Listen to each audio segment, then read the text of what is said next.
just had a 2-week break. I think we were quite sloppy, especially in the first half. It was very low scoring.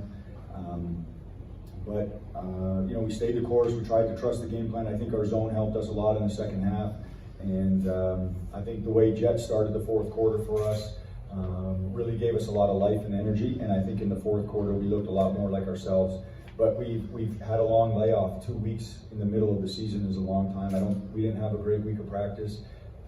We tried hard, but I think maybe we were just a little bit sloppy. And so to not play well and get a win is a good feeling for me as a coach, and it's a good sign for our team.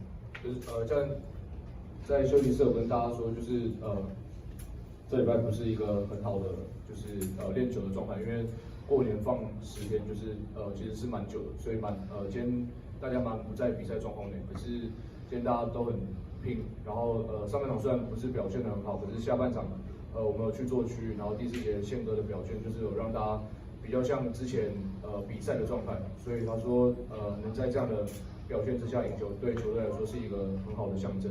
当然，我们美食区北中南现在是挤破头的情况下，想要跟我们赛事做一些结合，因为你来我们这边其实就是空腹，然后你12点来，一进来，然后感受一下我们球场氛围，然后到球场里面，当然我们这硬体设备是历史悠久，这我们在有限的情况下、有限的资源下，尽量去做。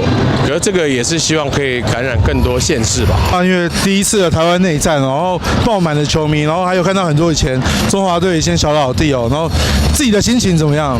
我非常兴奋，而且很珍惜。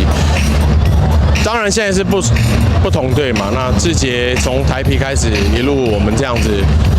算是携手合作也打拼嘛，那小鼎也是。我觉得在现在这样的一个对战氛围，我自己会变成是球迷的角色，因为很珍惜的原因是看一场少一场，因为他们这个对战随着时光飞逝啊。就小虾米对大金鱼。对，小虾米现在要带领大金鱼，因为我们现在当然是第3年嘛。那当然资源不一样，可是我们勇敢的跨出这一步，也很感谢富邦，也看到我们的努力，愿意跳进来 ABL。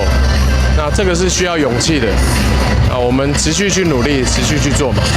今天就希望富邦跟梦想家的对决，赢家只有一个，就是球迷。好，大家好，我是黑人陈建州，梦想家的赛事请锁定 NOWnews。